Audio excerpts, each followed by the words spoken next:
আপনারা জানেন বেলালের কি অপরাধ ছিল? বেলালের কি অপরাধ ছিল? অপরাধ শুধু কলেমা পড়েছে।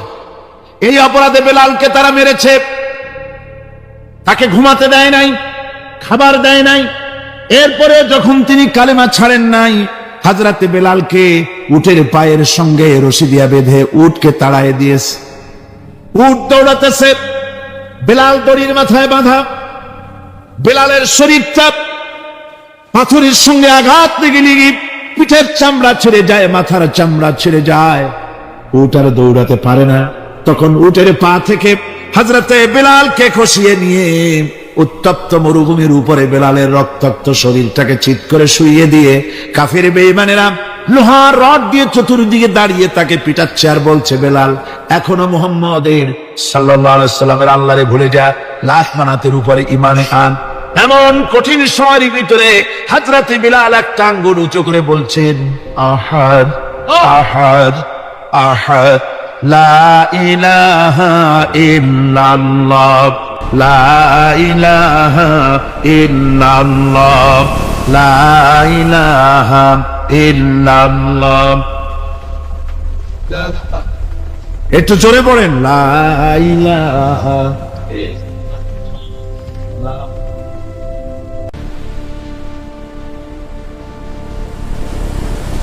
লা ইলাহা ইল্লাল্লাহু মুহাম্মাদুর রাসূলুল্লাহ। আমার ভাইরা, ওরা হযরতে খাব্বাবকে বেঁধেছে, ওটির সাথে বেঁধে চতুর্দিক থেকে তীর নিক্ষেপ করছে, তরবারি মারতেছে, শরীরের গোশত টুকরা টুকরা হয়ে পড়তেছে। এরপরে কাফেরের নেতা বলতেছে, থামো, একটা কথা বলে নেই। জিজ্ঞেস করছে, খাব্বাব তোমাকে ছেড়ে দিতে পারি একটা শর্ত যদি মানো, তোমার পরিবর্তে এখানে এনে আল্লাহর নবীকে, তোমাদের নবীকে এনে বাঁধবো, তার উপর অত্যাচার করব, এটা যদি মানো তোমারে ছেড়ে দিতে পারি। এতক্ষণ ধরে যিনি তীর তরবারির আঘাত নীরবে সহ্য করতেছিলেন, এখন মানুষের এই কথার আঘাত তিনি সহ্য করতে পারলেন না। হযরতে খাব্বাব ডাক দিয়া বলেন, ও কাফির বেঈমানেরা শোনো, তোমাদের হাত দিয়া আল্লাহর নবীকে এখানে এনে, তোমাদের হাত দিয়ে তীর তরবারি তো দূরের কথা, তোমাদের নাপাক হাত দিয়া আল্লাহ নবীর গায়ে যদি একটা ফুলও নিক্ষেপ করো, আমার শরীরের ভিতরে এক ফোঁটা রক্ত থাকতে আমি তা বরদাস্ত করব না। চতুর্দিক থেকে মার আরম্ভ হয়ে গেল, গায়ের গোশত পড়ে যায়। হযরতে খাব্বাব মনে করলেন এখন তো আর জীবন বাঁচবে না, বুঝি মরে যাব। তিনি তখন বললেন, রব্বুল আলামিন, আমার তো সময় হয়ে এসেছে বোধহয়, আমার এখন জীবনের শেষ মুহূর্তে আমার মন চায় যদি দুইটা সেজদা তোমারে দিতে পারতাম, 2 রাকাত নামাজ যদি পড়তে পারতাম, জীবনটা আমার খুশি হয়ে যেত। কিন্তু আমি বান্ধা, কেমন করে আমি সেজদা দেব? সেজদা দেওয়ার কোন উপায় আমার নাই। তবে কাবা শরীফের দিকে আমার মুখ ঘুরানো আছে, আমি আমার মাথাটা একটুখানি নিচু করে নিলাম। আমার এই মাথা নিচু করাকে আমার জীবনের শেষ সেজদা হিসাবে ধরে নিও। কাফির বেঈমানেরা হযরতে খাব্বাবের মাথা ধরি অন্যদিকে ঘুরিয়ে দিল। হযরতে খাব্বাব পড়লেন, ফাইনামা তুওয়াল্লু ফাসাম্মা ওয়াজহুল্লাহ, যেদিকেই মুখ ঘুরাও সেদিকেই আল্লাহ, আল্লাহ ছাড়া কোনো দিক নাই। আমার ভাইরা, এই জিহাদে এত বড় ফজিলত আল্লাহ রাব্বুল আলামিন দেখেছেন। দ্বীন প্রতিষ্ঠার জন্য যারা লড়ে, আল্লাহ পাক তাদের জন্য বিরাট নিয়ামত রেখেছেন। সুবহানাল্লাহ পড়ে, লা তামাসসুহান নার আইনুন বাকাত মিন খাশিয়াতিল্লাহ ওয়া আইনুন বাতাত তাহরিসু ফি সাবিলিল্লাহ, রাওয়াহু তিরমিজি। হযরত ইবনে আব্বাস রাদিয়াল্লাহু তাআলা তিনি বলছেন, আমি রাসূলুল্লাহকে বলতে শুনেছি, আল্লাহর নবী বলেছেন, 2টি চোখকে জাহান্নামের আগুন 2টা চোখকে স্পর্শ করবে না। একটা চোখ হচ্ছে গভীর রাত্রে যারা আল্লাহর ভয়তে, জাহান্নামের ভয়তে যারা কান্দে, জাহান্নামের আগুন ওই চক্ষুকে স্পর্শ করবে না। আর যারা দ্বীন প্রতিষ্ঠার জন্য, আল্লাহর দ্বীন কায়েমের জন্য ময়দানে যারা লড়াই করে, রাতের বেলায় পাহারা দেয়, ওই পাহারারত চোখের মধ্যে জাহান্নামের আগুন ওই চোখে স্পর্শ করবে না। আমার ভাইরা, হযরত উসমান রাদিয়াল্লাহু তাআলা আনহু বলছেন, মান রাবাতা লাইলাতান ফি সাবিলিল্লাহ কানাত কা আলফি লাইলাতিন সিয়ামুহা ওয়া কিয়ামুহা।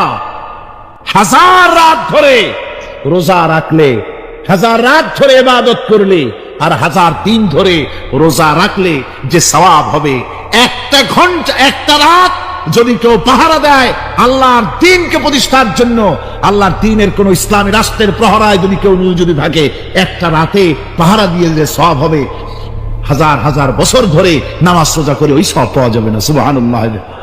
অর্থাৎ হাজার বছর ধরে নামাজ রোজা করার মতোই সওয়াব পাহারা দেওয়া আল্লাহর দ্বীনের ইসলামের রাষ্ট্রকে। বন্ধুগণ, রাসূল পাক সাল্লাল্লাহু আলাইহি ওয়াসাল্লাম তিনি বলেছেন, কিয়ামতের দিন জাহান্নামের আগুন আর জিহাদের ময়দানের ধুলি, এ দুটি একসঙ্গে কোন মানুষের পেটের মধ্যে প্রবেশ করবে না। রাসূল পাক সাল্লাল্লাহু আলাইহি ওয়াসাল্লামের একটি হাদিস যা মিশকাত শরীফের মধ্যে বর্ণিত আছে। মিশকাত শরীফের সম্ভবত 336 পৃষ্ঠায় এই হাদিসটি বর্ণনা করা হয়েছে যে হযরত ইবনে আয়েশ রাদিয়াল্লাহু তাআলা আনহু হচ্ছেন এই হাদিসের রাবী। তিনি বলছেন, একবার হুজুর সাল্লাল্লাহু আলাইহি ওয়াসাল্লাম এক ব্যক্তির জানাজায় গিয়ে উপস্থিত হলেন। হযরত ওমর রাদিয়াল্লাহু তাআলা আনহু তখন হুজুরকে বললেন, হে রাসূল, আপনি এই লোকটার জানাজা পড়বেন? এই লোক তো ইসলামের এই ক্ষতি করেছে, সেই ক্ষতি করেছে, অমুক করেছে, এই লোকটার আপনি জানাজা পড়বেন? হুজুর তখন উপস্থিত লোকদের জিজ্ঞেস করলেন, হাজিরিন, তোমরা কি কেউ এই লোকটাকে কোন ইসলামের ভালো কাজ করতে দেখেছো? একজন লোক দাঁড়িয়ে গেল। তিনি বললেন, হে আল্লাহর নবী, আমি সাক্ষী, আমি দেখেছি। একটা মুজাহিদ বাহিনী জিহাদ করে ফিরতে ছিল, তো এক জায়গায় তারা ডেরা গাড়লো, শিবিরে স্থাপন করলো রাত কাটাবে বলে। আমি দেখেছি এই লোকটি সারা রাত সেই মুজাহিদদেরকে, সাহাবীদেরকে সারা রাত জেগে জেগে পাহারা দিয়েছে।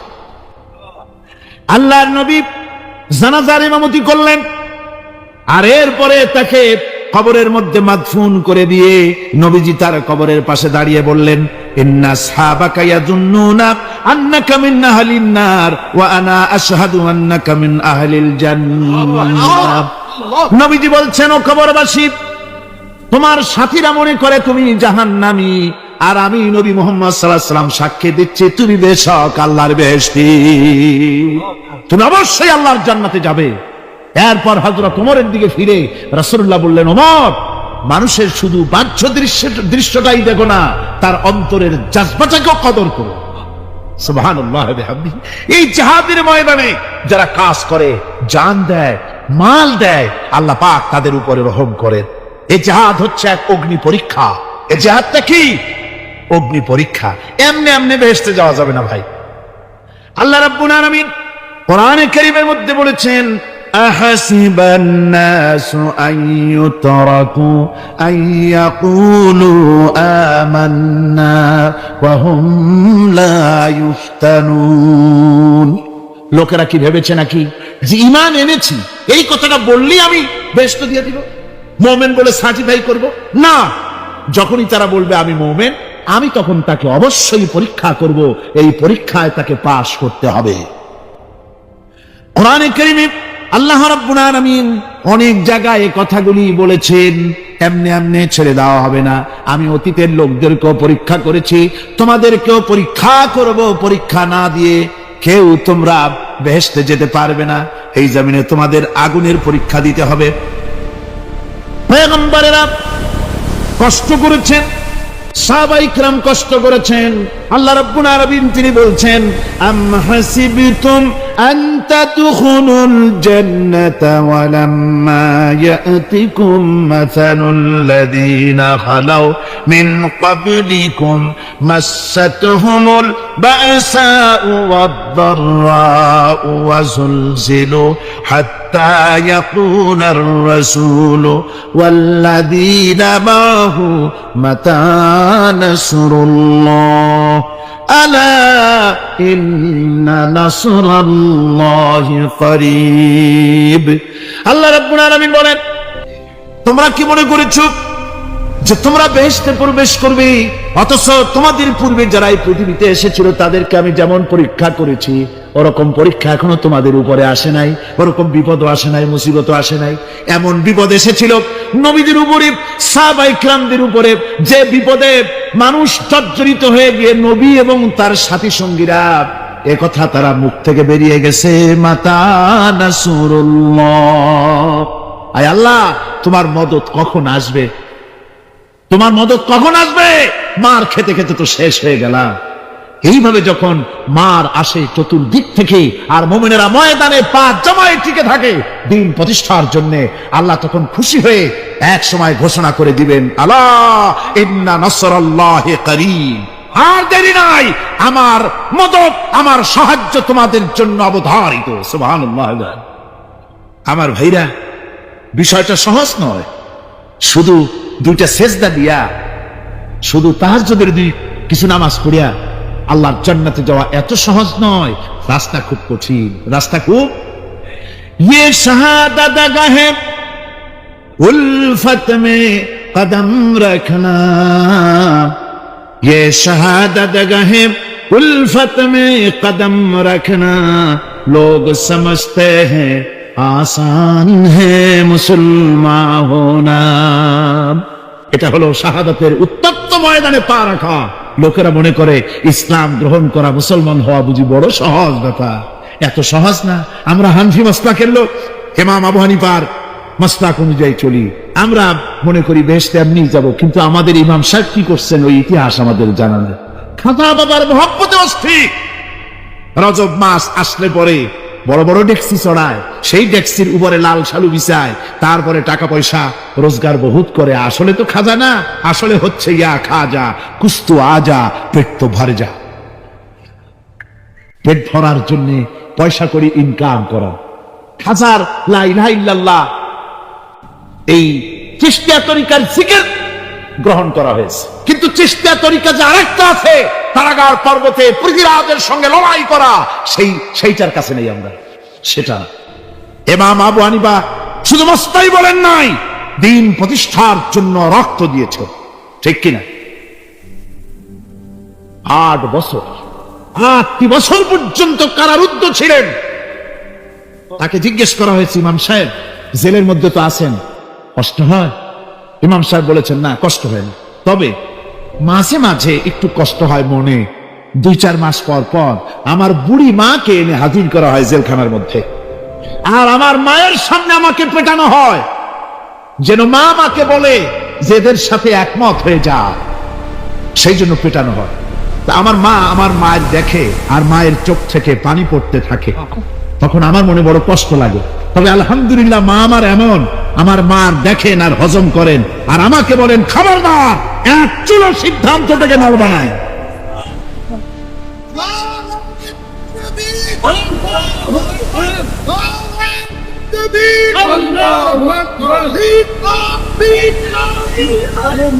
আমার ভাইরা, ইমাম মালিক 28 দিন পর্যন্ত তাকে বাতিলরা বেঁধে দিয়ে গেছে, হাত পিঠ মোড়া দিয়ে 28 দিন বাঁধা।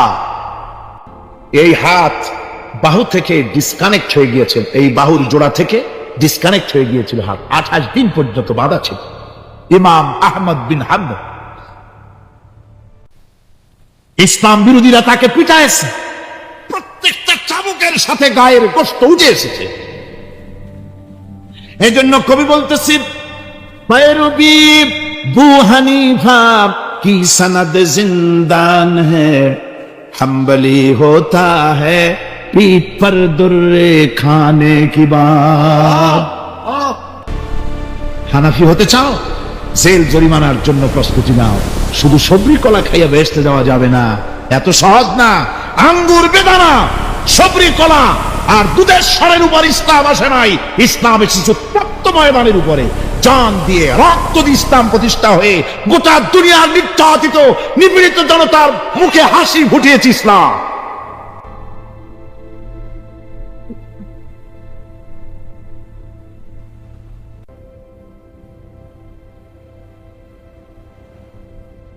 আমার ভাইয়েরা, এই জাহাজ যখন শুরু হয়ে যাবে, মুসলমানেরা যখন আল্লাহর দয় বিধান কায়েমের জন্য যখন লড়াইয়ের ময়দানে যখন ঝাঁপায়া পড়বে, সে ময়দানে যদি তাদের অস্ত্র কম থাকে, জনসংখ্যা কম থাকে, আল্লাহ রাব্বুল আলামিন ওয়াদা করেছেন, ওয়া কানা হাক্কান আলাইনা নাসরুল মুমিনিন। আল্লাহ রাব্বুল আলামিন বলেন, মুমিনরা যখন বিপদে পড়ে যায় তখন মুমিনদের সাহায্য করা আমি আল্লাহর জন্য ওয়াজিব হয়ে যায়। আমি আল্লাহর জন্য ওয়াজিব। আমার মুমিন ময়দানে মার খাবে আমার দিনের জন্য, আর আমি তাকায় তাকে দেখবো না? তা হবে না। প্রাথমিক পর্যায়ে দেখবো যে তোমরা আসলেই দিন প্রতিষ্ঠার জন্য লড়ো কিনা। তোমাদের বিবি বাল বাচ্চা তোমাদের সামনে শেষ হবে, ঘর বাড়ি চলে যাবে, চাকরি যাবে, সব যাবে, তারপরেও আমার দিন প্রতিষ্ঠার জন্য ময়দানে টিকে থাকো কিনা। যদি তা থাকো তাহলে আমার মদত অবশ্যম্ভব। আর কাফিরদের বিরুদ্ধে বিজয়ের জন্য রব্বুল আলামিন বলেছেন, ওয়া কাফাল্লাহুল মুমিনিনাল কিতালা ওয়া কানাল্লাহু কাবিয়্যান আজিজা। কাফেরদের বিরুদ্ধে লড়াইয়ের ময়দানে মুসলমানদেরকে সাহায্য করার জন্য আল্লাহই যথেষ্ট। কে যথেষ্ট? আল্লাহ যথেষ্ট। রব্বুল আলামিন বলেছেন, ওয়ালা তাহিনু ওয়ালা তাহজানু ওয়া আনতুমুল আলাউনা ইন কুনতুম মুমিনিন। কোনো ভয় নাই, কোনো চিন্তা নাই, যদি তোমরা মুমিন হও আমি আল্লাহ রাব্বুল আলামিন তোমাদেরকে বিজয়ী করব। এ ওয়াদা কার? আল্লাহর ওয়াদা কখনো মিথ্যা হয়? আল্লাহ কি মিথ্যা কথা বলেন? নাউযুবিল্লাহ। ওয়া মান আসদাকু মিনাল্লাহি কিলা। আমি আল্লাহর চাইতে সত্যবাদী আর কে হতে পারে? আল্লাহ পাক বলছেন, আমি সাহায্য করব তোমাদেরকে, যদি প্রয়োজন হয় তাহলে আমি ফেরেশতা দিয়ে সাহায্য করব। সুবহানাল্লাহ। আল্লাহ রাব্বুল আলামিন সূরা আল-আনফালের ভিতরে ঘোষণা করেছেন, দুনিয়ার মানুষকে তিনি শুনায় দিচ্ছেন নবীজির সঙ্গে সাহায্যের ব্যাপারে যে কথাবার্তাগুলি হয়েছিল। ইয তাস্তাগীসুনা রাব্বাকুম ফাস্তাজাবা লাকুম আন্নী মুমিদ্দুকুম বিআলফিন মিনাল মালাইকাতি মুরদিফিন। স্মরণ করো সেই সময়ের কথা যখন তোমরা আমার কাছে কাকুতি বিনীত করে সাহায্য কামনা করতেছিলে যে আমাদেরকে 1000 ফেরেশতা দিয়ে সাহায্য করা হোক। আল্লাহ পাক বলেন, আমি ফেরেশতা দিয়ে তোমাদেরকে ময়দানে সাহায্য করেছি, জিহাদের ময়দানে। সুবহানাল্লাহি ওয়া বিহামদিহি। আল্লাহ রাব্বুল আলামিন বলেন, তোমরা যখন সাহায্য প্রার্থনা করেছিলে আমি সাহায্য তোমাদের দিয়েছি। স্মরণ করো সেই সময়ের কথা যখন তোমাদের নবী তোমাদেরকে বলেছিল, ইয তাকুনু লিল মুমিনিনা আলাই ইয়াকফিয়াকুম আইয়ুমিদ্দাকুম রাব্বুকুম বিসালাসাতিন আলাফিন মিনাল মালাইকাতি মুনজিলিন। আল্লাহ রাব্বুল আলামিন বলেন, আমি এইভাবে করে যখন তোমাদের নবী তোমাদেরকে বলেছিল যে তোমাদের জন্য এটা কি যথেষ্ট নয় যে আল্লাহ পাক তোমাদের জন্য 3000 দিয়ে ফেরেশতা নাজিল করবেন? হ্যাঁ, আমি তখন 3000 ফেরেশতা নয় বরং 5000 ফেরেশতা দিয়ে তোমাদেরকে সাহায্য করার ওয়াদা করেছি। 3000 নয়, 5000 চিহ্নযুক্ত ফেরেশতা নাজিল করে দিয়ে তোমাদের সাহায্য করব বলে আমি ওয়াদা করেছি। আজও সেই মদদ আল্লাহর পক্ষ থেকে আমাদের জন্য ওই মদদ আজও আসতে পারে। কবি বলছেন, ফেজায়ে বদরে পয়দা কুন ফিরিস্তে তেরি নুসরত কো উতর सकते गर्दों से कतर अंदर कतर अभी। বদরের মুসলমানদের মতো যদি ঈমান তোমাদের আসে তাহলে আজও আকাশ থেকে কাতারে কাতারে ফেরেশতা আমি আল্লাহ অবতীর্ণ করে দিতে পারি। সুবহানাল্লাহ ওয়া বিহামদিহি। আমার ভাইরা, হযরতে সাদ বিন আবি ওয়াক্কাস রাদিয়াল্লাহু তাআলা আনহু, তিনি কাদিসিয়ার যুদ্ধের পর যখন পারস্য দখলের জন্য চললেন, পারস নগর অবরোধ করলেন, সামনে পড়ল নদী।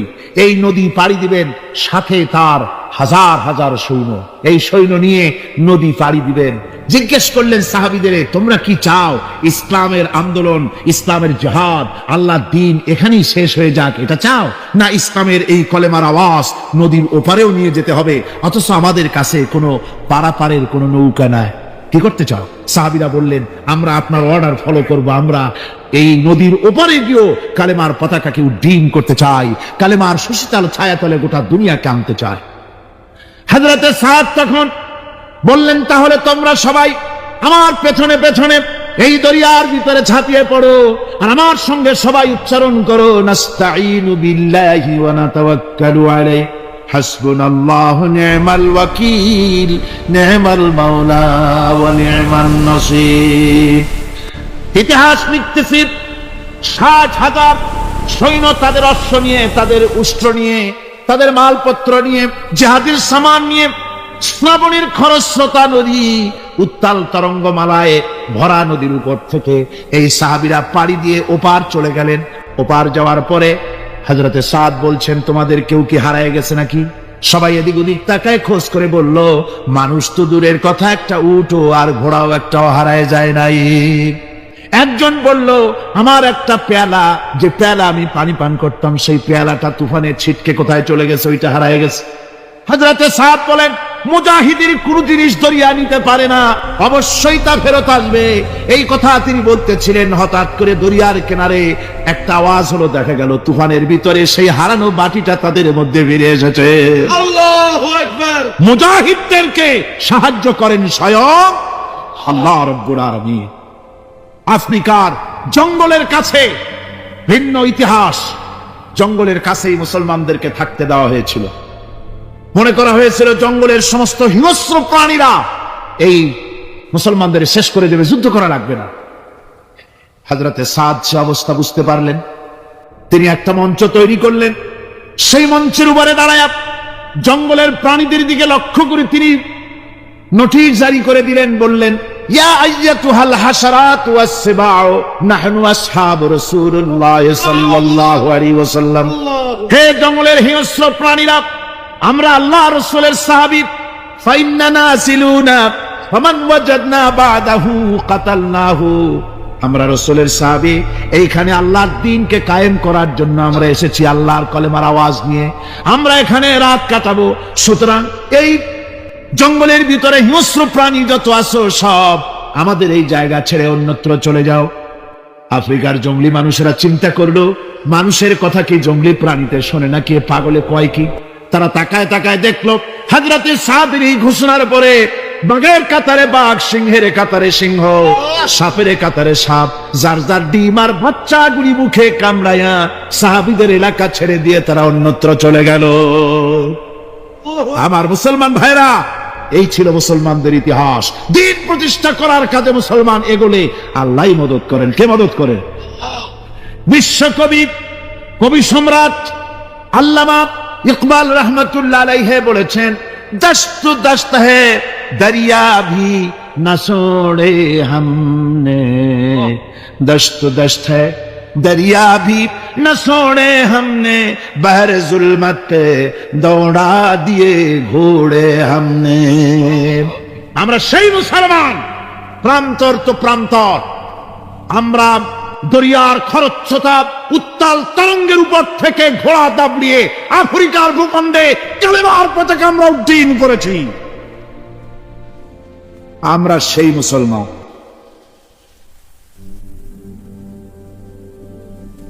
একটুখানি জিকির করেন, লা ইলাহা ইল্লাল্লাহ, লা ইলাহা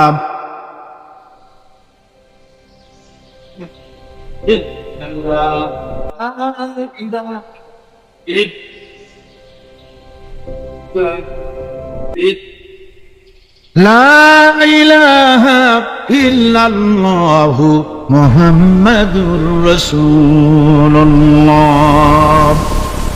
সমুদ্রের ঢেউকে, দাসলা নদীর ঢেউকে আল্লামা ইকবাল স্মরণ করায় দিচ্ছেন। ও দরিয়ার ঢেউ, ऐ मौज जजला तू भी पहचानती है हमको, अब तक है तेरा दरिया अफसाना खां हमारा। হে টাইগ্রিসের উত্তাল উত্তাল তরঙ্গমালা, নিশ্চয় তোমার ভুলে যাওয়ার কথা নয় যে তোমার উপর থেকেই আমরা দরিয়া পার হয়ে উপরে গিয়ে কালেমার পতাকা উড্ডীন করেছিলাম। আমরা সেই মুসলমান। আজ ইসলামী চেতনা হারায়া আমরা আজকে দুনিয়ার মধ্যে সবচেয়ে লাঞ্ছিত, পদদলিত, হেয় প্রতিপন্ন জাতিতে পরিণত হয়েছি। আমার ভাইরা, মহাকবি, বিশ্বকবি, কবি সম্রাট আল্লামা ইকবাল রাহমাতুল্লাহ আলাইহি সুন্দর করে বলেছেন, মুসলমানদেরকে লক্ষ্য করে বলেছেন, ঘোষণা করো, বাতিলদেরকে জানায়া দাও, আমরা মাথা নত করার জাতি নই। আমরা মাথা নত করার জাতি?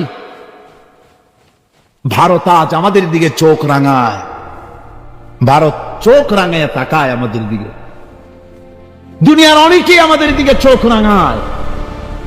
বিশ্বকবি আল্লামা ইকবাল বলেছেন, বাতিল সে দবনে ওয়ালে आसमां नहीं हम, बातिल से दबने वाले आसमां नहीं हम, सोबर कर चुका है तू इम्तिहान हमारा। বাতিলের সামনে মাথা নত করার জাতি আমরা নই। ওই আকাশ সাক্ষী, জমিন সাক্ষী, আমরা মাথা দিয়েছি কিন্তু মাথা নত করি নাই, শির দিয়েছি আমামা দেই নেই, সে জাতি আমরা। সুবহানাল্লাহ ওয়া বিহামদিহি। সেই জাতি আজ দুনিয়ার বুকে লাঞ্ছিত, পদদলিত হচ্ছে। কারণ কি? কারণ হচ্ছে একমাত্র এই যে আমরা আমাদের জীবনের উদ্দেশ্য ভুলে গিয়েছি। আমার ভাইয়েরা, আল্লাহর এই রাস্তায়, আল্লাহর এই দিন প্রতিষ্ঠার জন্য লড়াই হবে, জিহাদ হবে। জিহাদের কথাই বলতেছি। এই জিহাদ হলো পৃথিবীর নির্যাতিত, নিপীড়িত মানুষের মুক্তির জন্য জিহাদ। জিহাদ কি জন্যে? আমরা রাষ্ট্রপ্রধান হব, আমরা দেশ দখল করব, নেতৃত্ব দিব, এজন্য নয়। আমরা জিহাদ করব মানুষকে, মানুষের তৈরি করা মতবাদ, নির্যাতন থেকে, জুলম থেকে, অত্যাচার থেকে মানুষকে বাঁচাবার জন্য, মানবতা, নিগৃহীত নির্যাতিত মানবতার মুখে মুক্তির হাসি ফুটাবার জন্য আমরা করব লড়াই। সেই লড়াইয়ে এগিয়ে আসতে হবে তরুণদেরকে। কাদেরকে? জোরে বলতে হবে, কাদেরকে? তরুণদের আসতে হবে, যুবকদের আসতে হবে। আমার আনন্দে বুক ভরে যায় যখন দেখি মাহফিলে, আজকে তো এই মাহফিল কোরআনে কারীমের কথা এই ভূখণ্ডে আল্লাহ বলার তৌফিক দিয়েছেন। 35টি বছর পার হয়ে গেছে, জীবনের 35টি বছর কোরআনে কারীমের সামান্য একটু খেদমত করার তৌফিক আল্লাহ পাক দান করেছে। যখন এই কাজ প্রথম শুরু করি তখন দেখেছি মাহফিলে যারা আসে তাদের 95% দাড়ি পাকা বুড়া মানুষ। কিন্তু দিন যত যেতে লাগলো, দিন যত যেতে লাগলো, 71 পার হয়ে গেল, 72, 73, 74 এলো, আস্তে আস্তে দেখা গেল চিত্র উল্টে গেল। আজ মসজিদে তরুণদের জন্য জায়গা পাওয়া যায় না। যারা মসজিদে যায় সব তরুণ, যারা আগে হজে যেত সব বুড়া মানুষ, পাপ করার আর কোনো বয়স নাই, তখন যাইতো হজ করতে। এখন আলহামদুলিল্লাহ তরুণেরা যায় হজ করতে বেশিরভাগ। আজকের মাহফিল দেখুন, দাঁড়ায় দেখতে বলি নেই, জায়গায় বসে আর ডাইনে বা একটু তাকায় দেখেন কারা বেশি, দাড়ি পাকা না যুবক? যুবক আর তরুণ দিয়ে আল্লাহর এই মুজাহিদ, আল্লাহর এই গোলামদের দিয়ে আল্লাহ মাহফিল ভরে দিয়েছেন। জোরে কোন সুবহানাল্লাহ, জোরে কোন আলহামদুলিল্লাহ। এই তরুণ যুবকরাই হচ্ছে ইসলামের সম্পদ। ইসলামের সম্পদ কে? তরুণ আর যুবকেরা। তোমাদের অবদান ইসলামে সব চাইতে বেশি। মনে রাখবেন যুবকেরা, শোনো, ইসলাম প্রতিষ্ঠিত হয়েছে তোমাদের রক্তের উপরে। কাদের রক্তের উপরে? যুবকদের রক্তের উপরে। যারা ইসলাম প্রথম কবুল করেছিলেন তারা কিন্তু বুড়ো ছিলেন না কেউ। প্রথম যে ব্যক্তি ইসলাম কবুল করলেন হযরতে সাইয়্যিদুনা আবু বকর সিদ্দিক রাদিয়াল্লাহু তাআলা আনহু, বয়স ছিল 37 বছর। 37 বছর বয়সে দাঁতটা পড়িয়া খুনখুনা বুড়া হয়ে গেছিল নাকি? হযরত ওমর ইসলাম যখন কবুল করেন তখন তিনি ছিলেন 26 বছরের টকবকে যুবক। যৌবনের রক্ত পা এবং মাথা পর্যন্ত শিরায় উপশিরায় ধাবমান এই যুবক হযরত ওমর 26 বছর বয়সের সময় ইসলাম কবুল করেন। হযরত আব্দুর রহমান বিন আউফ যখন ইসলাম কবুল করেন বয়স ছিল মাত্র 17 বছর। হযরত আলী যখন ইসলাম কবুল করেন তখন বয়স ছিল মাত্র 8.5 বছর। তোমাদের মতো তরুণেরা, যুবকেরাই সর্বপ্রথম কালেমার পতাকা ধারণ করে রাসূলকে সাহায্য করেছিল। সুবহানাল্লাহ।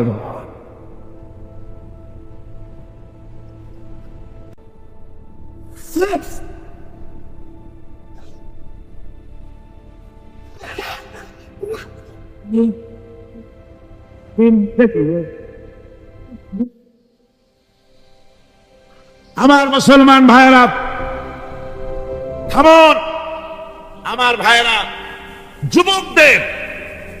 যুবকদের অবদানই চিরকাল ইসলামে বেশি ছিল। তাই বলে যারা বৃদ্ধ মানুষ তাদের কিন্তু কোনো মন খারাপ করার কোনো কারণ নাই, ঠিক কিনা? যেহেতু আমরা যারা বয়সের প্রান্তে এসে গেছি, আমরাও ওই যৌবন কালটা পেরিয়ে এসেছি, ঠিক কিনা? আরেকটি কথা, কিয়ামতের দিন কোন বুড়ো মানুষ বেহেশতে যাবে না, সব যুবকরা যাবে। বেহেশতে যাবে কারা? বুড়োরা বোধহয় ভয় পেয়ে গেছেন। রাসূল পাক সাল্লাল্লাহু আলাইহি ওয়াসাল্লাম বলেছেন, আমার কথা না, হুজুর বলেছেন কোন বুড়ো মানুষ বেহেশতে যাবে না, কোন কালো মানুষ বেহেশতে যাবে না। এখন রাসূল যদি বলেন, তার কথাই তো আইন। হুজুর বলেন কালো মানুষ বেহেশতে যাবে না, একটা কালো মানুষ কান দিয়ে তো পড়েই গেছে। হুজুর বলেন কেঁদো না, তুমি যখন বেহেশতে যাবে চাঁদের মতো সুন্দর চেহারা নিয়ে বেহেশতে যাবে। বুড়ার কান্না দেখে হুজুর বলছেন কেঁদো না, তুমি যখন বেহেশতে যাবে আল্লাহ তোমার যুবক বানায় পাঠায় দিবে। যেহেতু বেহেশত হচ্ছে যুবকদের জন্য, সুবহানাল্লাহ বিহামদিহি, অত নাজ নিয়ামত, অত আনন্দ, বুড়া মানুষে তো খাইয়ে খুইয়ে বেহেশত নষ্ট করে ভালোবে। এই জন্য যৌবন দরকার, স্বাস্থ্য দরকার বেহেশত উপভোগ করার জন্য। সেই জন্য বেহেশত যাবে কারা? তরুণেরা যাবে। কারা যাবে? তরুণ তরুণী দিয়ে আল্লাহ পাক বেহেশত ভরে ফেলবেন, সুবহানাল্লাহ। আমার তরুণেরা, যুবকেরা শোনো, রাসূলুল্লাহ তোমাদের কত সম্মান দিয়েছেন। কে সম্মান দিয়েছেন? রাসূলুল্লাহ। রাসূলুল্লাহ এক জায়গায় বক্তৃতা করছে, এমন সময় দেখা গেল একজন তরুণ সাহাবী, নাম তার জারীর রাদিয়াল্লাহু তাআলা আনহু। চাঁদের মতো চেহারা তার ছিল, খুব সুন্দর চেহারা ছিল তার। হযরত জারীর বসতে না পেরে জায়গা পায় না, দাঁড়ায় আছে। রাসূল নিজের গায়ের চাদরটা খুলে জারীরের দিকে নিক্ষেপ করলেন, বললেন, জারীর দাঁড়িয়ে আছো, আমার চাদর উপরে বসো। সুবহানাল্লাহ। হযরত জারীর রাসূলুল্লাহর চাদর নিয়ে চুমা খাইতে লাগলেন আর বললেন, আকরামাকাল্লাহ কামা আকরামতানি ইয়া রাসূলুল্লাহ। হে রাসূল, আল্লাহ আপনার সম্মান আরো অনেক বাড়িয়ে দিক, যেমন আপনি আমাকে মর্যাদা দিলেন। হে রাসূল, আপনার চাদরে পৃথিবীর কোন মানুষ বসতে পারে? আমার তরুণ ভাইয়েরা, আমার যুবক ভাইয়েরা, তোমাদেরকে রাসূল মহব্বত করতেন, ভালোবাসতেন সবচেয়ে বেশি। তোমরা আজ বাতিলের শিকার। কার শিকার? বাতিলের শিকার। তোমাদেরকে কি দেওয়া হয়? যে সব রাজনৈতিক দলের যুবক যারা তোমরা এখানে আছো, জিজ্ঞেস করি তোমাদের নেতারা তোমাদেরকে কি দেয়? দেয় অস্ত্র, দেয় টাকা, দেয় নারী ভোগ করার জন্য পয়সা, তোমাদের চরিত্র ধ্বংস করার জন্য সব রকমের হাতিয়ার তুলে দেয়। তোমাদের হাতে শোভা পায় কলম, হাতে শোভা পায় খাতা, হাতে শোভা পায় বই। বই খাতা কলমের পরিবর্তে তোমাদের নেতারা তোমাদের হাতে তুলে দেয় স্ট্যান্ড গান, তুলে দেয় হেরোইন, তুলে দেয় টাকা। এরা তোমাদের নেতা নয়, এরা তোমাদের জীবনের দুশমন। জয় বললেন কি?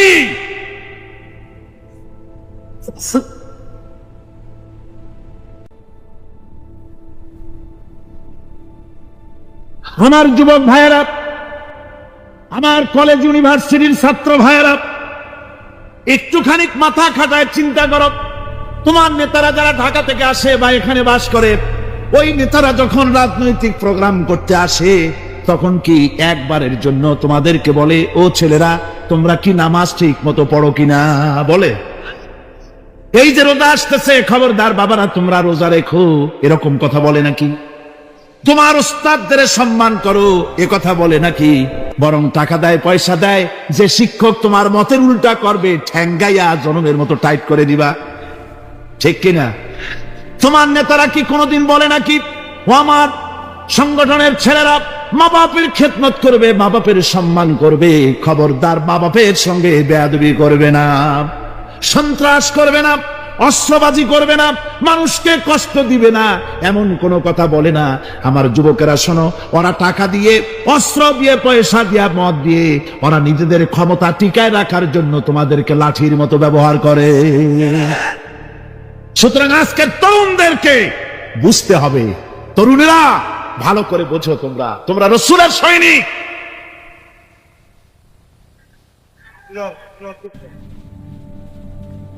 তোমাদের পক্ষে সম্ভব। বসুন। আমি বুঝতে পেরেছি কথা যেহেতু তরুণদের, আর তরুণদের জনসমুদ্র, কাজেই জনসমুদ্রের মধ্যে উত্তাল ঢেউ তো সৃষ্টি হবেই, স্বাভাবিক। কিন্তু সেই স্বাভাবিকতার সুযোগ নিয়ে দাঁড়ায় বিশৃঙ্খলার সৃষ্টি করবেন না। আমার ভাইরা, আমরা ইসলাম আমাদের আদব শিক্ষা দেয়। কি শিক্ষা দেয়? আদব। শুধুমাত্র কোন লোক পেশাব পায়খানার কথা বললে তাকে রাস্তা ছেড়ে দেবেন, যেতে বলবেন, তা না হলে তো আপনাদেরই অসুবিধা হবে। কথা বুঝতে পেরেছেন? বাকি কেউ উঠবেন না, দাঁড়াবেন না। এত বড় বেহেশতি মাহফিল জীবনে আরেকবার পাবো কোন নিশ্চয়তা আছে? আপনি আমাকে বলেন, আল্লাহর আকাশের নিচে জমিনের উপরে এক থেকে শ্রেষ্ঠ কোন মাহফিল আছে নাকি? কারণ কারণ এ মাহফিল কোরআনের মাহফিল। কিসের মাহফিল? এর থেকে শ্রেষ্ঠ মাহফিল আল্লাহর আকাশের নিচে জমিনের উপরে হতে পারে না। সুতরাং বেয়াদবি কেউ করবেন না। তরুণেরা, যুবকেরা, তোমাদের এগিয়ে আসতে হবে। নির্যাতিত মানবতার পাশে তোমাদেরকে দাঁড়াতে হবে। আজ শ্রমিকরা তাদের ন্যায্য পাওনা পাচ্ছে না, কৃষক তাদের উৎপাদনের মূল্য পাচ্ছে না, নারী তার সতীত্বের গ্যারান্টি পাচ্ছে না। মানুষেরা আজ নির্যাতিত, নিপীড়িত।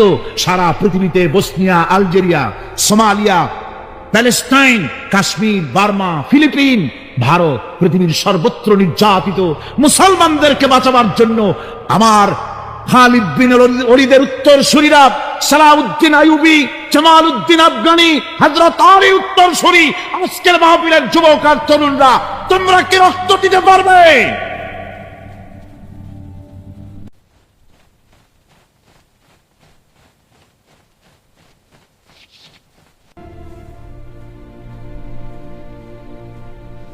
আমার মুসলমান যুবকেরা,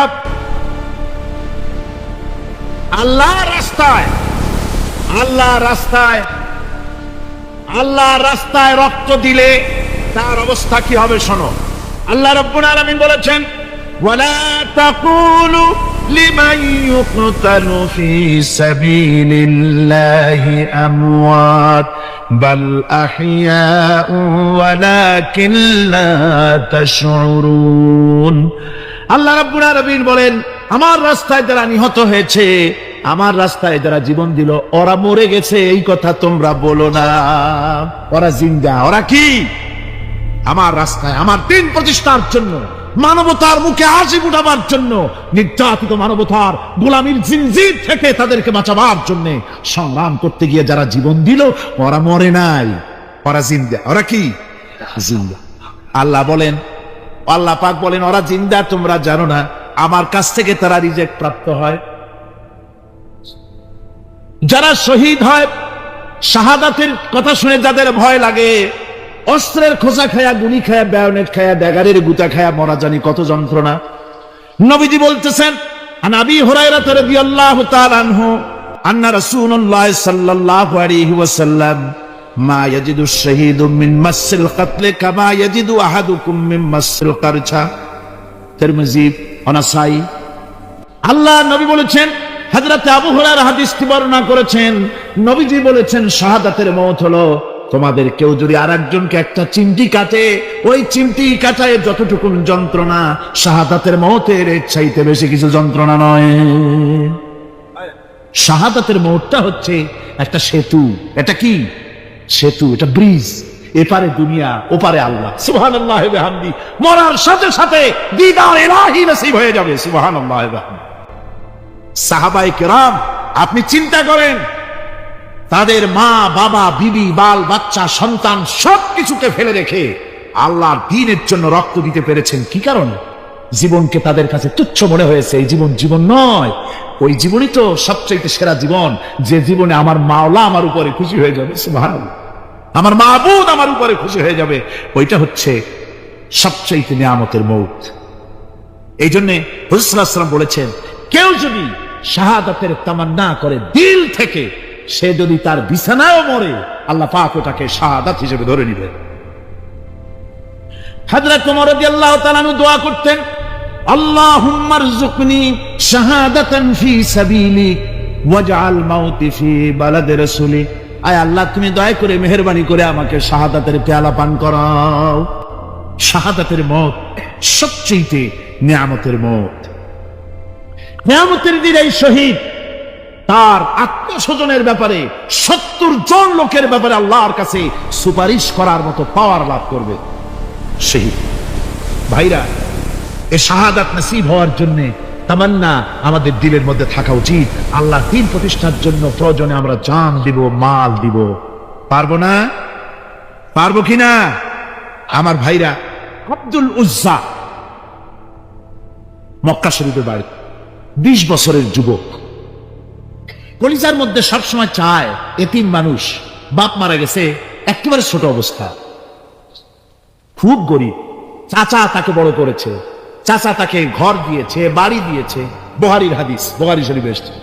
বাড়ি, ঘর, জায়গা, জমি, সোনা দানা, টাকা পয়সা, উট ঘোড়া সব দিয়েছে, প্রতিষ্ঠিত করে দিয়েছে। কিন্তু আব্দুল উজ্জা শান্তি পায় না। রাসূল পাক সাল্লাল্লাহু আলাইহি ওয়াসাল্লাম দ্বীনের দাওয়াত দিচ্ছেন, মন চায় তাওহীদের এই সূরা সেও পান করে, কিন্তু চাচার ভয়তে পারে না। মনটা চাচ্ছে, আহা, চাচা যদি ইসলাম কবুল করতো তাহলে আমার জন্য ব্যাপারটা সহজ হয়ে যেত। এভাবে চিন্তা করতেছে। হঠাৎ একদিন রাসূল পাক সাল্লাল্লাহু আলাইহি ওয়াসাল্লাম হিজরত করলেন। এরপরে আব্দুল উজ্জার ধৈর্যের বাঁধ ভেঙে গেল। আব্দুল উজ্জা গিয়ে বলছে, চাচা, মুহাম্মদ সাল্লাল্লাহু আলাইহি ওয়াসাল্লামের নাম তো নিশ্চয়ই শুনেছেন। বলে, হ্যাঁ শুনেছি। তিনি যে ইসলামের দাওয়াত দেন, ওটা আপনার কাছে কেমন লাগে? কথার মানে বলছে যে, আমার কাছে তো খুব ভালো লাগে। চাচা, ইসলাম কি কবুল করবেন? এই অগণিত মূর্তির সামনে মাথা নত করে আমাদের কোনো লাভ নাই। ওই মূর্তিগুলি আমাদের কোনো সাহায্য করতে পারে না। এক আল্লাহ বিশ্বাস করার জন্য মুহাম্মদ সাল্লাল্লাহু আলাইহি ওয়াসাল্লাম আমাদের বলেছেন।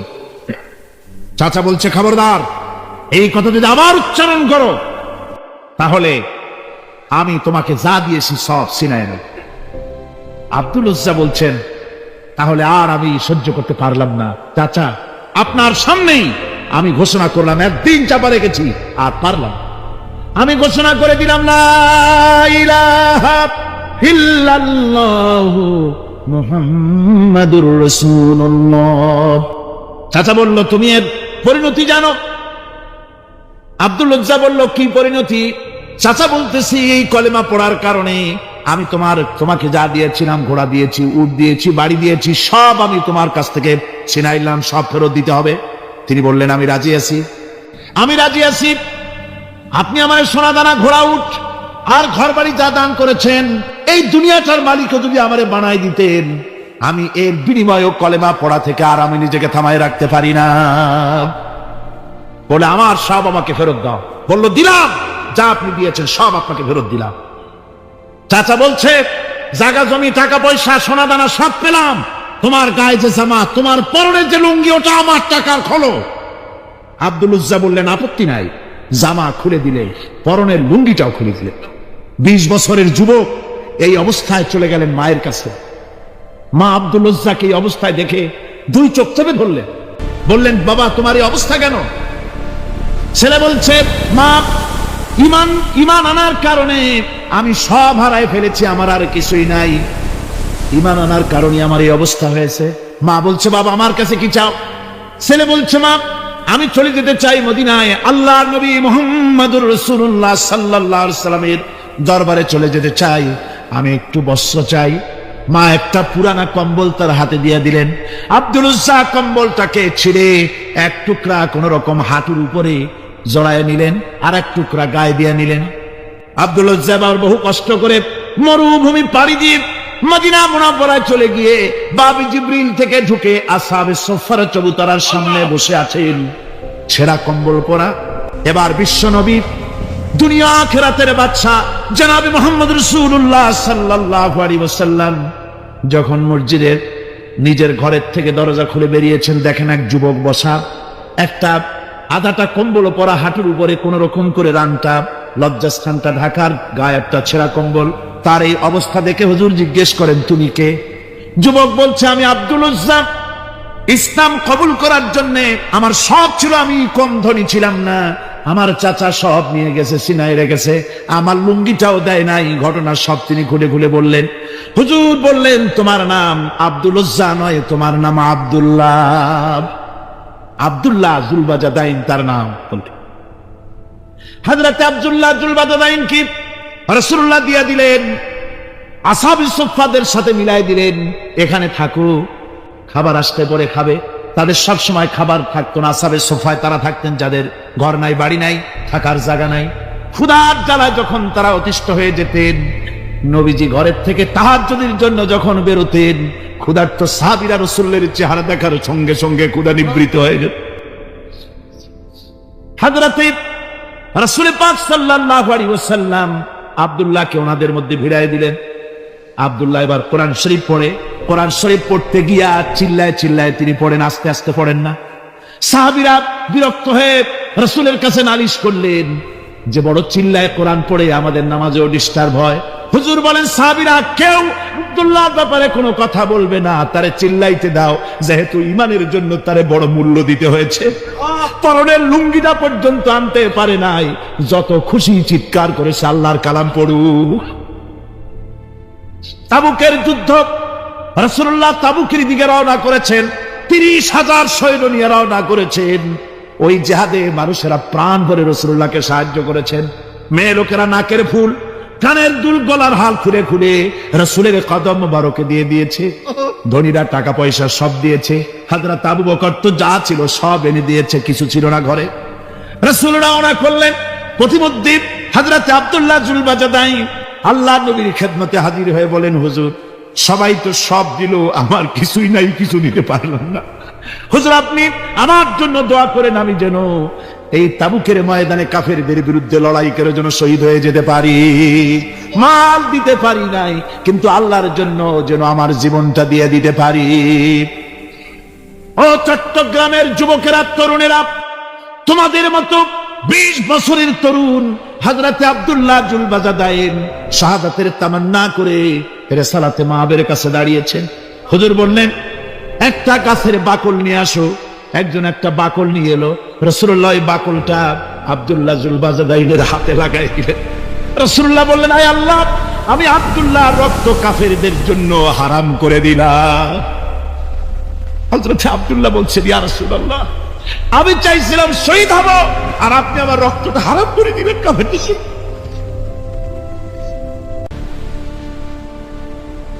আল্লাহ নবী বলেন, আব্দুল্লাহ রে, কোনো চিন্তা করো না, তোমার মৃত্যু যদি জ্বরেও হয়, আল্লাহ রাব্বুল আলামিন তোমার শাহাদাতের দরজা দিয়ে দিবেন। তাবুকের প্রান্তরে চলে গেলেন। কয়েকদিন ওই তাবুকের ময়দানে থাকায় রাসূলের কাছে খবর এলো আব্দুল্লাহ মারাত্মক জ্বরে আক্রান্ত হয়ে ইন্তেকাল করেছেন। রাসূলুল্লাহ বললেন, আমি জানাজা পড়াবো। হযরতে আব্দুল্লাহর জানাজা হলো গভীর রাত। কবরের ভিতরে একজন দাঁড়ায়া লাশ ধরার জন্য একজন কবরের ভিতরে দাঁড়িয়েছে। 2 জন লোকে লাশ নিয়ে আসতেছে। হযরতে বেলাল আলো উঁচু করে দাঁড়ায় ধরে আছে। অন্ধকার রাত, কবরের ভিতরে একজন দাঁড়ানো, লাশ নিয়ে এসেছে 2 জনে। কবরের ভিতরে যিনি দাঁড়ানো, তিনি বলছেন, এই লাশকে তোমাদের ভাইকে আদবের সাথে কবরে রাখো। কবরের মধ্যে যিনি দাঁড়ানো তিনি আর কেউ নয়, বিশ্বনবী মুহাম্মদুর রাসূলুল্লাহ সাল্লাল্লাহু আলাইহি ওয়াসাল্লাম। হযরত রাসূলুল্লাহ বলতেছেন, আবু বকর ওমর, তোমাদের ভাইকে আদবের সাথে কবরে রাখো, খবরদার বেয়াদবি করো না। কবরের মধ্যে আল্লাহ নবী আব্দুল্লাহ জুলবাজাদাইনকে নিজ হাতে শোয়াই দিয়া কবরের উপরে পাথর বিছিয়ে দিয়ে নবীজি বললেন, রব্বুল আলামিন, আজকের এই সন্ধ্যা পর্যন্ত আমি আব্দুল্লাহর প্রতি রাজি ছিলাম, তুমিও আব্দুল্লাহর প্রতি সন্তুষ্ট হয়ে যাও। হযরত ইবনে মাসউদ রাদিয়াল্লাহু তাআলা আনহু বলেন, আমি চিৎকার মেরে কেঁদে কেঁদে বললাম, আল্লাহ, আজকে যদি এই কবরে আব্দুল্লাহ না হয়ে আমি হতাম, আমার কিসমতটা ভালো হয়ে যেত। যুবকেরা, ও তরুণ মুসলমানেরা, তোমরাই রক্ত দিয়ে ইসলাম কায়েম করেছো। কে কায়েম করেছে ইসলাম? মুসলিম তরুণেরা, মুসলিম যুবকেরা, তোমাদের অবদান সব চাইতে বেশি। আজ মুসলমান যুবকদের চরিত্র নাই।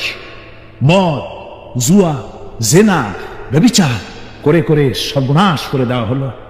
সরকারি ভাবে, বেসরকারি ভাবে, বিভিন্ন ভাবে যুবকদেরকে মিসগাইড করার জন্য মদ দেওয়া হয়, টাকা দেওয়া হয়, অস্ত্র দেওয়া হয়, সব দিয়ে যুবকদের চরিত্র নষ্ট করা হচ্ছে। অথচ যুবক হচ্ছে একটা জাতির মেরুদণ্ড।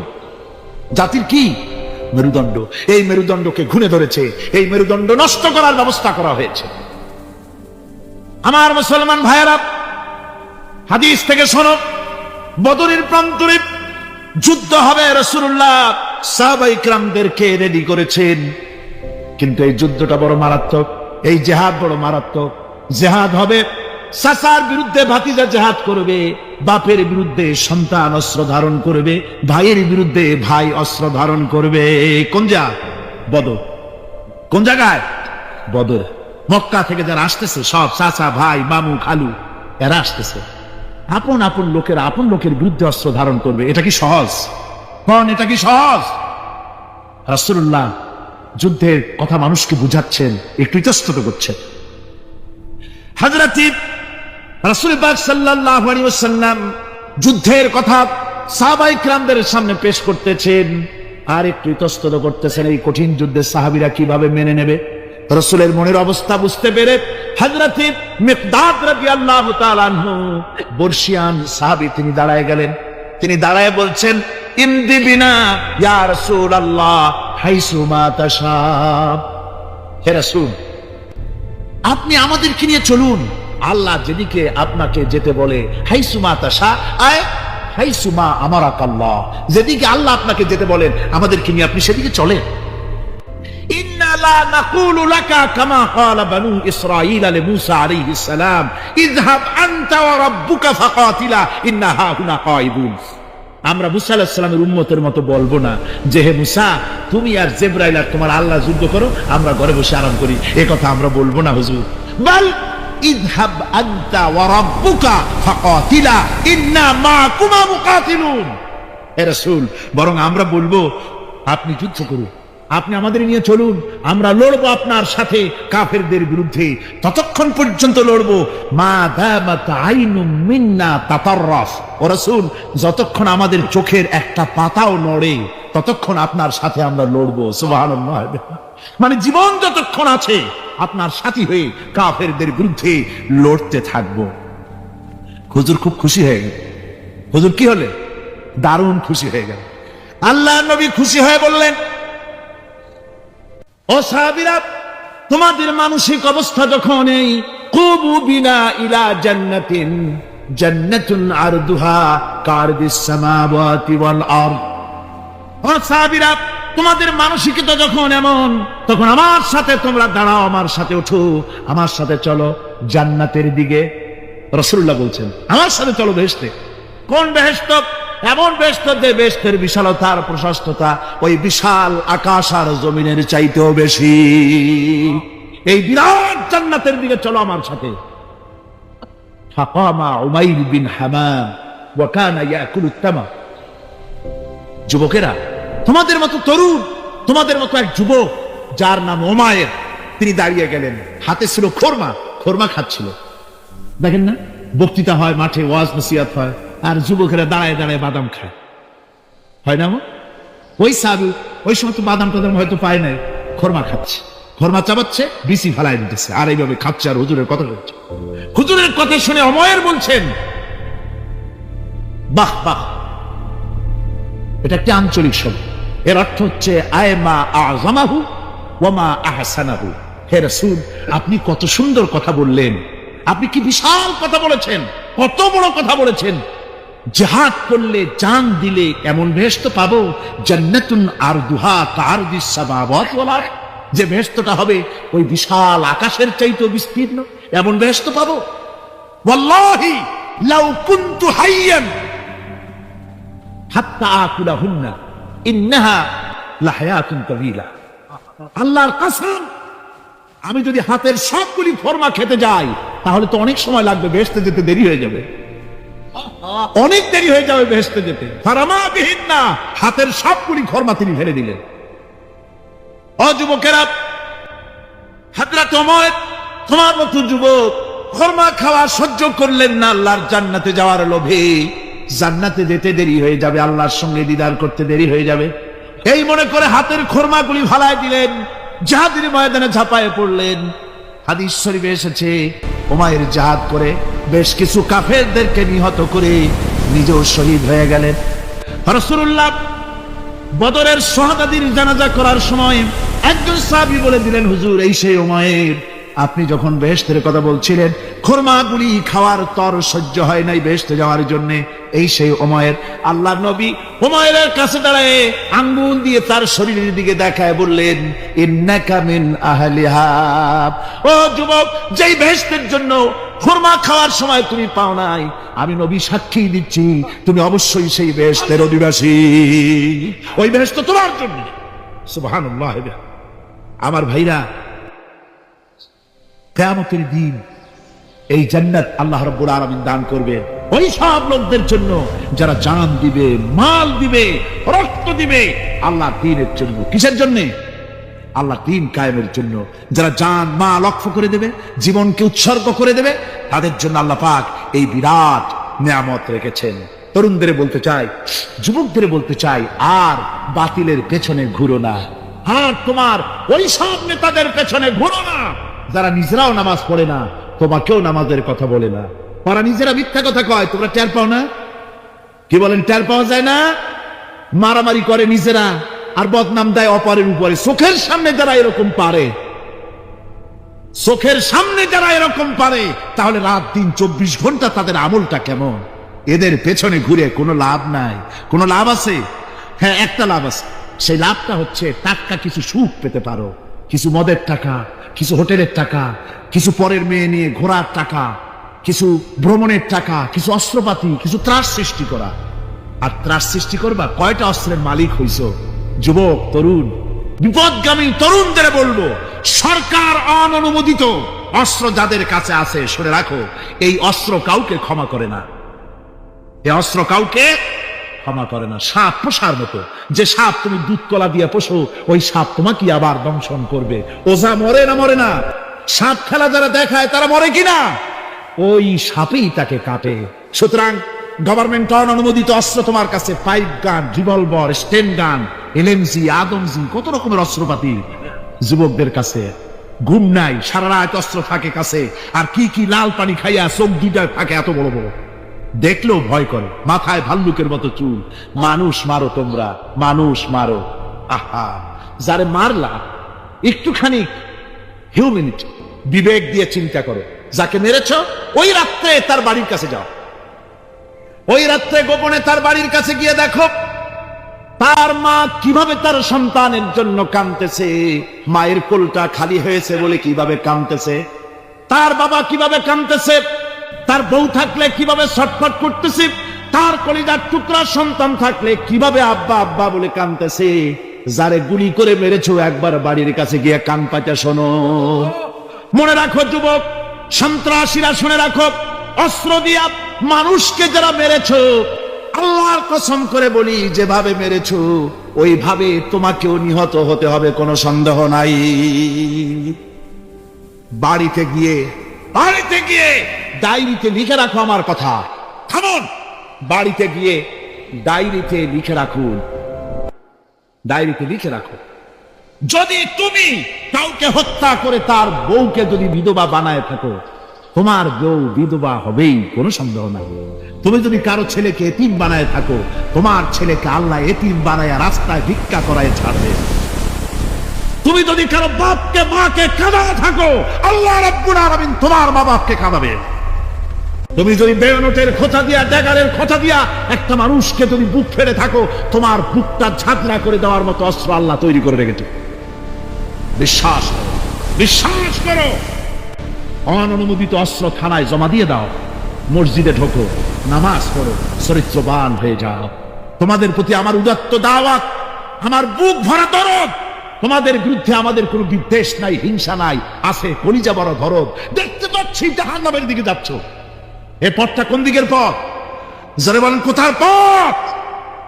ওই নেতাদের পিছনে আর চলো না, তওবা করো।